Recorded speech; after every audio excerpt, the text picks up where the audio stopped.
Manitamina tasmai Shri Guruve Namaha. I offer my humble obeisances unto my spiritual master, His Divine Grace, A.C. Bhaktivedanta Swami Prabhupada, who has opened my darkened eyes with the transcendental knowledge. So, this is a very nice shloka from the Bhagavad Gita. Krishna says, "Fools deride me when I descend in the human form. They do not know my transcendental nature and my supreme dominion over all that be." So Krishna, He's not like us. When we see the picture of Krishna, there's so many pictures of Krishna here. We cannot see Krishna with these material eyes. Premanjana Charita Bhakti Balochanena. Lord Brahma, the creator of this universe, he prays. He actually mentions in his prayers, Sri Brahma Samhita, that only that person whose eyes are smeared with the salve of love, with the ointment of love, he can see Krishna. So it is not a cheap thing. Sometimes people challenge, if there is God, I want to see God. Can you show me God? Can you show me God? If I cannot see God, God doesn't exist. Right? This is their argument. But is God so cheap that He will come simply on your beckoning, that you're going to snap your finger and He's going to come? Yes, Master, you called me? No. He is the Supreme Personality of Godhead. Just like in the government, in the state, there's the Supreme Prime Minister, Mr. Trudeau. So if you say, I don't believe in Prime Minister, Mr. Trudeau, he doesn't exist. I haven't seen him. Is it very nice? Is it very intelligent? If you say like that, he doesn't care. I don't care about Mr. Trudeau. I'm going to now break the law. Then you're going to be arrested by the representatives of Mr. Trudeau, the police.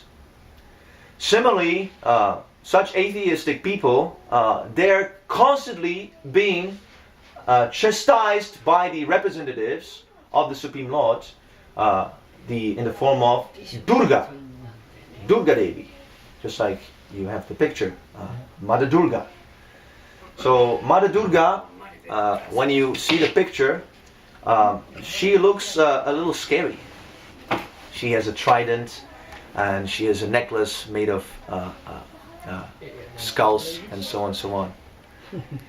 So she appears a little scary. Why is that? She is also a servant of Krishna. She's like the police, and her duty, she has a thankless task to chastise those who have come here in this material world in order to enjoy. We all have come here to enjoy, but this is our greatest foolishness, because we cannot enjoy. We cannot enjoy. We are eternally servants. How is that? Well, let's just analyze. What is enjoyment? What is pleasure? Let's take nice pizza, nice meal in a restaurant. When you take the pizza, who's enjoying the pizza? Are you enjoying, or is your tongue enjoying? Is your belly enjoying? Your belly, your senses are enjoying. You are aloof. You are aloof. You are a spirit soul. You are the Atma. You are not this body. This is the first teaching of the Bhagavad Gita. Deinasmin yatadi komaram yuvanam jara tata dihantara prapti dhirastatrana muhyati. What does it mean? Does anyone know? The shloka? Bhagavad Gita, 2nd chapter. Nobody knows? What does it mean? Ramchandra. As the embodied soul continuously passes from boyhood to youthhood to old age, similarly the soul passes from death to another body. You understand? Yeah. What did he say? It's the transcendence. It's like from youthful to the body, changing of the body from younger age to youthful body, and stands to the old age. Okay. That is obvious, that we can see. But what is the special understanding Krishna is trying to tell us? You stay the same. The body changes. You had a body of a small boy. No one can deny this. Yes, I had a body of a small child. But that body is finished. Nothing remains. Sometimes foolish people say, it's the same body. They're so foolish. They say, it's the same body. How is it the same? When you had a small baby body, you had to wear pampers, the diapers, right? Now if you put on diapers, people think you're crazy. So the body, because the body is different. Completely exchanged. But you're not exchanged. You're still here. You're still conscious. You're still conscious. Because you're conscious, you can see me, you can hear me right now. As soon as the consciousness is removed from the body, the eye will not see, the ear will not hear. You see? So because there is spirit soul in the body, you can enjoy the pizza in a restaurant, or sex life, or anything in this material world. So I am eternally a servant. I am never actually enjoying anything. I am simply serving my senses. There's a nice picture here in the Bhagavad Gita. You can pass it on. The senses are like wild horses, and the soul is bewildered, a passenger on the seat. The senses are dragging us here, there, there, there. And we're thinking, oh, let me enjoy this nice food. I'm enjoying. Let me enjoy this. I'm enjoying. Let me watch this television. So many things. But what is actually going on is that I'm simply following the dictation of my senses. Of my senses. So I'm never the enjoyer. I am never the master. I am always a servant. So this is our proposal, Krishna Consciousness movement. You're already serving your senses, but that service, you derive nothing from it. You derive nothing from it. The soul derive nothing from sense gratification. Nothing. Just like if you water the different branches and leaves of a tree. Please don't interrupt. I cannot focus. If you water the different branches and leaves of a tree, the water will stay on the surface. It will not go inside. It will stay on the surface, and the tree will dry out. The tree will dry out. Similarly, the pleasure of the senses is just like externally applying water on the surface of the tree. It doesn't go inside. If we want to please ourselves, the Atma, the soul, we have to do it in a different way. We have to water the root of a tree. What is that root? Krishna. Krishna is the root of all the Atmas, of all the souls. So if we please Krishna, then I will be pleased spiritually. And that enjoyment is eternal. There is no cessation of that pleasure. Just like I am eternal. Right? I was here in the childhood body. And similarly, I will be here in an old body. And when the old body is finished, I will still go on. I'll still go on. Why would I stop to exist? What is that argument? What is that logic? And if I stop existing with the old body, why would I stop existing? So, because I am eternal, I also need eternal pleasure. Eternal pleasure. No more of this temporary pleasure. Running. See, all your pleasures, all your life, imagine. We're simply running after different pleasures, different plans, and we see how they disappoint us. How that pleasure is exhausted. How that friend becomes an enemy. How that family member departs. How that my wife divorces me. And so many disappointments in the material world. Ultimately, the topmost disappointment is that you will have to give up this body. This body you like so much. This body, we take so much care of this body. When it's broken, we go to the doctor to fix it. When we're cold, we take a charter, so we can heat it up. So much we're careful about the body. Everything we do for the body in this life. Even the family affairs. It's simply a question of body. So many fathers we had, so many mothers we had, so many children we had in our previous lifetimes. And similarly, in the future, we'll have so many different family members. Do you remember who was your father, who was your mother in your previous life? Now we take so much care of our family members. If someone departs, oh, it hurts so much the heart. But do you remember your previous father and mother? No, you don't even know. You don't even know who you were in your previous lifetime. What to speak of your family members. So similarly, all this existence pertaining to this body, all these matters, they'll be finished. They will pass on. But I will always remain here because I am eternal. And Krishna will always remain with you. He is always with you. He is the Paramatma, sitting next to the Jivatma, next to the individual soul. There is the Supersoul, Krishna. He's always with you. He's always trying to preach to you. Please come. Stop this sense gratification. You come to me. So when we come to Krishna, when we have the fortune of Krishna, we should not misunderstand that, oh, he's also serving his senses. When Krishna is having the divine Rasalila, the transcendental Rasalila pastimes with the gopis, when he's telling Arjuna to kill his family members, when he's doing so many different challenging, for our material mundane mind, very challenging activities, we should not think that he's also serving the dictations of his senses. With Krishna, his senses and his soul are one. There is no duality. For us, there's a difference, my body and my soul. For Krishna, there's no such a thing. And similarly, his holy name, this Hare Krishna Mahamantra, Hare Krishna, Krishna Krishna, Hare Hare, Hare Rama, Rama Rama, Hare Hare, is not different from Krishna. Imagine. But in the beginning, we cannot perceive this. That's why the kirtan becomes a little difficult. Sometimes, it's very bitter for us to chant. The senses are again dragging. Oh, what you chanting this nonsense for Krishna? Come, let's eat. Let's talk about something. Some Gramya Katha, some village talk. Right? About mundane matters we'd like to discuss. Let me go see something. Let me think of something I have to do. Let me count my money in my pocket. Or so many things. We're being distracted from Krishna. But if we persist, if we have a little willpower, how does the willpower develop? How does the willpower develop?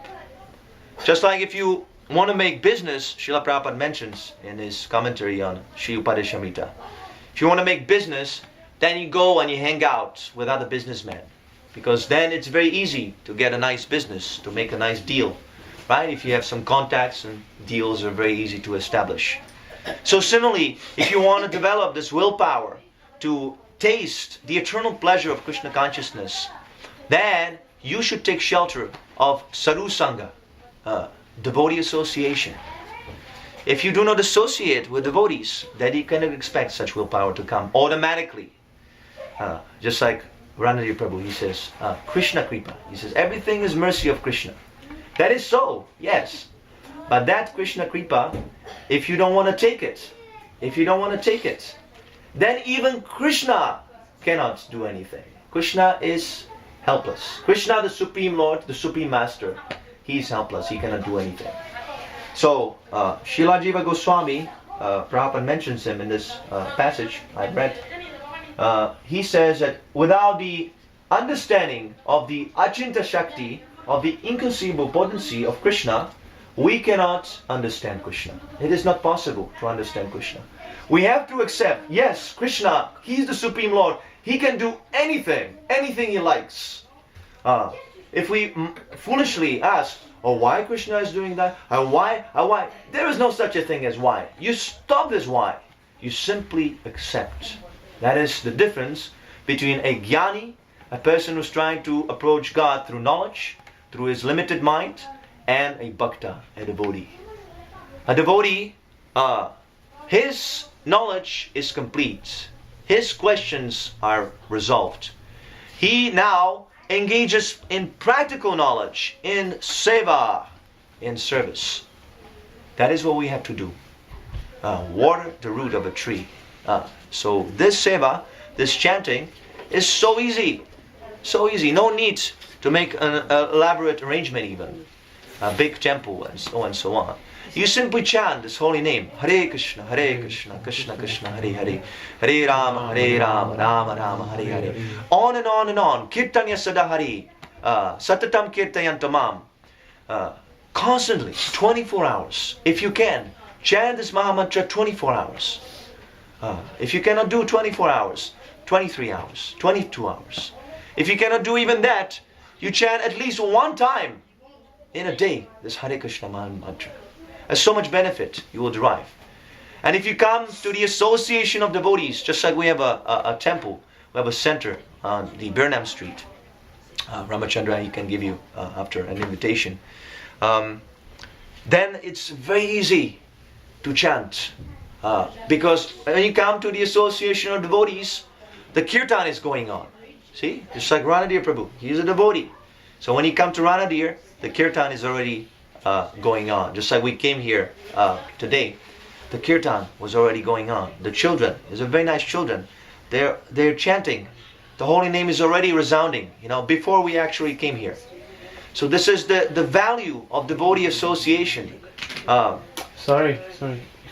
If you can stop interrupting, it's very disrespectful.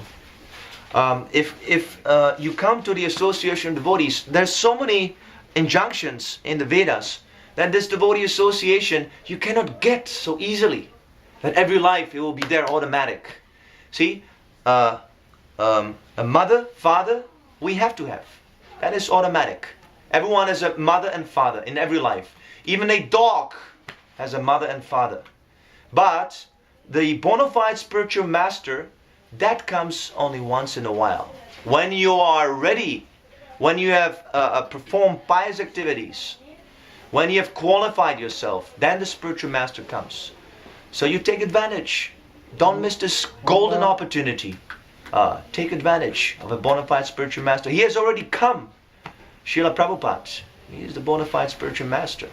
He's present with us through his teachings, through his books, through his translation of the books. Just like I read, this was by Srila Prabhupada, the commentary.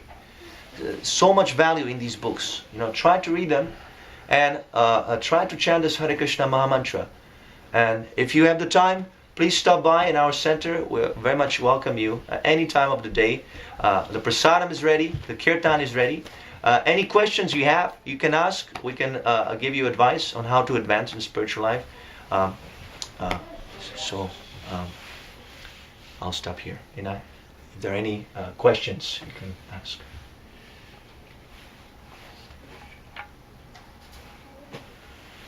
No questions? Everything is clear? Yes. You ready to join us?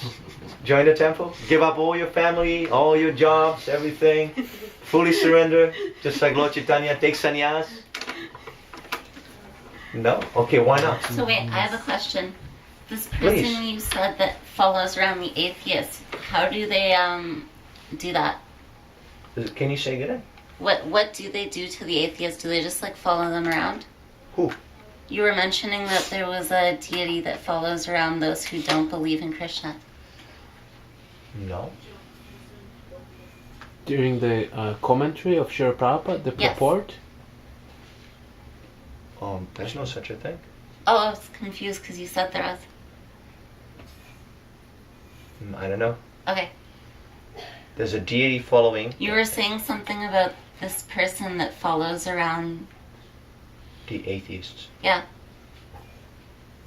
Do you remember anything I said like that? maybe in the purport, something like that. Let me have And what is the purpose? Why are you asking that question? No, Oh, why? I was just curious. Okay. I don't know of such deity. There's a Supersoul in everyone's heart that is following everyone, but it's not like a stalker. Okay. I wasn't sure because He's a good friend. Oh, he's a good friend. Yes, Paramatma Okay. is a good friend. You probably heard the word intuition. Intuition. Sometimes we have an intuition, maybe I shouldn't go to this place, and then you see, it turned out to be a very nonsense place. Or you meet some person and you have an intuition, this guy is a thief or something is wrong with this guy. And then you see, oh, he's stealing. So that intuition, that is actually Paramatma, the Supersoul. He is, in the Bhagavad Gita, he is described as the giver of intelligence. He gives the intelligence. And he's also giving forgetfulness and remembrance, memory. Sometimes you want to remember something. Oh, where did I put my keys? And you can't remember. And then all of a sudden, oh, I got it. Without separate endeavor. You know, it just comes automatically, the thought. You know, when you try, where did I put it? You can't. So then you, okay, let me do something else. And then the memory comes just like that. You didn't try to remember. And all of a sudden it comes into the mind. So that is because of the Supersoul. Cool. The Supersoul gives that memory. You see? So he also fulfills all your desires. Whatever desire you have, the Supersoul hears and he is fulfilling it. Life after life. All your desires you have, they'll be fulfilled. Not right away, but ultimately they'll all be fulfilled. But see, this is not good, because then we have to take another birth. It's not good to have material desires, because they cannot satisfy myself, and plus I prolong my journey in the material existence. We're not supposed to be here. This is temporary. Everything here is temporary. But you are eternal. As I was explaining, in the past you had a body, small Is there a child. way to know like who you were before? But what is the value of that? You know? Just For like, curiosity. well, look, you know, you go to the toilet, Mhm. You pass stool. You don't go and analyze your stool. You don't do that. You flush it down the toilet. So this is how the body is exchanging. Actually, this body is just stool. You know, when you analyze deeply, it's just a stool. And we're just changing. You eat, you pass stool, and you change your body. See, the baby, little baby, he's eating, then going to the toilet, and by this process, he develops into a grown-up man. You see? But this is not important, this body. What is important is you, the spirit soul. You see? That is important. I see. That's what we should be concerned about. Because so many bodies you had, you can't even count. Which body? Why the previous life? What about the one before? What about the life before? And what about millions and millions and millions of lives before? What about that? Which body you're interested? You couldn't even conceive of all your different bodies in the material existence. We have been here for so long. From the Vedas, we have the information that before the soul comes to the human form, he has to pass through 8,400,000 species of life. Just like the Darwin evolution theory. Actually, Darwin, he stole the theory from the Vedas. But he twisted it. The Vedas explain that the soul is passing from, first the fish and the mammals, then the monkey, and then the human. There's a gradual evolution. That is, all the species are already here. The less developed species didn't die out. They're still here. So the soul is passing through all of them. And then he reaches the human form. But now, in the human form, there's a great chance to develop my spiritual consciousness. The animals, they cannot do that. The animals, they are only concerned with eating, sleeping, sex, and fighting. Well, how do we know that they don't? From the Vedas. See, we don't speculate. Whatever we say on the authority of the Vedas. I can tell also, how do you know that they do? No. I can also ask that, There's no way how we can ascertain. That's why we have to accept a higher authority. Just like, I don't know, Ranadir, what he has in that room there. I've never been there. Maybe there's a King Kong, or a Krishna is there, or we don't know what is there. So you also don't know. We might speculate, we might argue, well, there's a King Kong or there's Krishna there. But if Ranadir tells us, then he is a superior authority. See, he lives here. He arranged that room himself. He knows better. So why argue? See, why don't we accept the authority of Ranadi who knows. So, see, we don't speculate. We simply accept what the Vedas say. The Vedas in India are accepted as the perfect authority. Who can be better authority than God? God has created this world. God has created every single aspect of this world. So God has come to explain about himself. This Bhagavad Gita, this name, Bhagavad Gita, it means a song of God. The word Bhagavat means God, Gita means a song. So if I tell you, if I speculate on God, well, God is like this, God is like that, that is imperfect. If you speculate, that is also imperfect. So wait, why are but they sorry, teaching you not to just think let me finish. Let me finish. If God himself comes and he says, I'm like this, I'm like that, and these are my energies and so on, so there's no argument. You see, he's the best authority. So this is our process. We don't speculate. We don't use the material mind. The material mind is imperfect. Imperfect. The material mind cannot understand that which is perfect. See? The mind is very imperfect. We think so many things which later on prove to be wrong. Right? So we should not trust the mind. We should accept a higher authority. That's why the beginning of spiritual life is that one has to accept a bona fide spiritual master. Tad vijnanartam sagurum eva vigacit. That is mentioned in the Upanishads. And one has to accept a bona fide spiritual master. Just like a teacher. If you want to learn law or medicine, you have to go to school and accept a teacher. You cannot speculate. You know, you ask your friend, can I do a surgery on you? I'm just going to try it out. But don't lawyers speculate? Isn't that how they become lawyers? I'm sorry? But don't lawyers speculate? Isn't that how they become lawyers? They become what? Isn't that how they become lawyers? Is speculating? How they become what? Lawyers. Liars? Lawyers. Lawyers, oh. No. Okay, that speculation is there, but every lawyer has to go to a law school. If he doesn't have a diploma, he will not be accepted in the court. And how does he get a diploma? He has to submit to the teacher at Concordia or McGill, whatever. You know, he has to accept.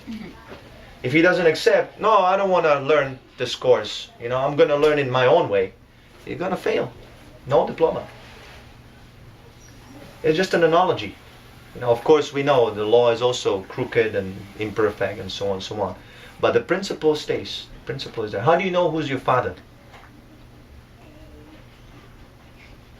Did you see when your parents had a sex life? Did you see them? No, I wasn't alive yet. Yes. So how do you know? Just kind of assume. Oh, that is not very, stable position. Assume, maybe. Well, maybe we should get a test done then. Well, that is also imperfect. Wait, why? Because the material tests, the scientists, many times they prove to be wrong. So wait, you're disputing DNA now? I'm confused. Yes, why not? Okay. DNA, I mean, who's going to analyze the DNA? Imperfect scientists. They can make an error. So sometimes what happens in a hospital, that a mother gives birth to a child, and the child is given to another mother, they're being switched. And without knowing, later on when he's like 40 years old, then he find out. Sure, this happens a lot. Yeah, then people make mistakes. But if you ask your mother, then you have a perfect information, because she was there. But wait, doesn't she have an imperfect mind? Yes, of course. So then how can we be sure? Well, if she doesn't remember who she accepted, for sex life, then that is very unfortunate, But provided she's normal, she is sane, When that mother, when she has sex life, when she is sane, she will remember, this is the man I conceived you with. And then you have a perfect information. So the Vedas are considered to be like the mother. But I thought you said no matter what, that if it was from the mind, it wasn't perfect. What is that? Didn't you say before that if it was from It's just an analogy. It's just an analogy. Nothing is perfect in this world. But we're using an analogy to illustrate a higher point. What is perfect? Can you show me anything perfect here? Everything is imperfect. But the principle is still there. Provided the mother is okay. She remembers the man. You have a perfect authority. She's the best authority. If you trust a scientist more than your mother, that is very unfortunate. You know? But provided the mother is sane and you are sane, you're going to accept your mother. Yeah. I can say to that, if everyone goes to do a DNA test, I mean, the government gonna have to increase the taxes in 10%. If no one does that, everyone naturally, they take the authority of the mother. Like, who did a DNA test here? Can you raise the hand? On 20 people, 0. So maybe 1 in 100, and it costs about what, $140. Yeah, that's not what people do. They ask the mother. That's speculation. So that analogy is also good. It's good. It's not bad. It's a good analogy.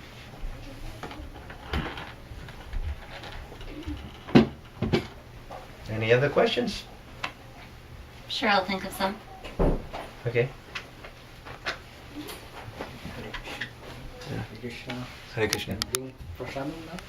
Okay. Grantharaj Srimad Bhagavad Gita ki jai. Srila Prabhupada ki jai.